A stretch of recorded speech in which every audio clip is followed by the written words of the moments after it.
பரஸ்திரீகளின் வாய். பரஸ்திரீகளின் வாய் ஆழமான படுகுழி. கர்த்தருடைய கோபத்திற்கு ஏதுவானவள் அதிலே விழுவான். நாம் பரஸ்திரீகளுக்கு விலகி ஜீவிக்க வேண்டும். வாலிபர்கள் மாம்சத்தின் இச்சைகளை குறித்து மிகுந்த எச்சரிப்போடு இருக்க வேண்டும். நாம் எல்லா அசுத்தங்களுக்கும் விலகி வந்துவிட வேண்டும். நம்முடைய ஆத்மாவை காத்துக் கொள்வது நமக்கு மிகவும் நல்லது.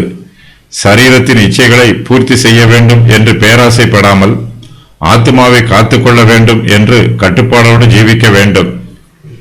பரஸ்திரீகளின் வாய் ஆழமான படுகுழி. அவள் வாலிபர்களை மயக்கி பிடித்து முத்தம் செய்கிறாள். நீதிமொழிகள் 7:13. வாலிபர்களும் தங்களுக்கு வரும் ஆபத்துக்களை உணராமல் பரஸ்திரியின் பின்னே செல்கிறார்கள்.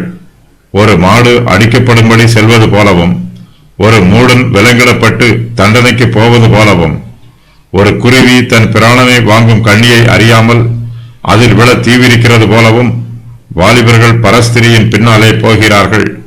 அம்பு வாலிபரின் ஈரலை பிளக்கும். பரஸ்திரியினிடத்தில் சிக்கிக் கொள்ளுகிறவர்களுடைய ஆத்துமா சீரழிந்து போகும். வாலிபர்கள் பரஸ்திரியை விட்டு விலகி ஜீவிக்க வேண்டும். பரஸ்திரியோடு வாலிபருக்கு பங்கும் ஐக்கியமும் உறவும் இருக்கக்கூடாது. அவருடைய வீட்டு பக்கமே போகக்கூடாது. துணிகரமாய் பாவம் செய்கிறவர்கள் கர்த்தருடைய கிருபையை விட்டு தூரமாய் விலகி போய் விடுகிறார்கள். கர்த்தருடைய கோபத்திற்கு ஏதுவானவன் பரஸ்திரீகளின் ஆழமான படுகொலிகளில் விழுவான்.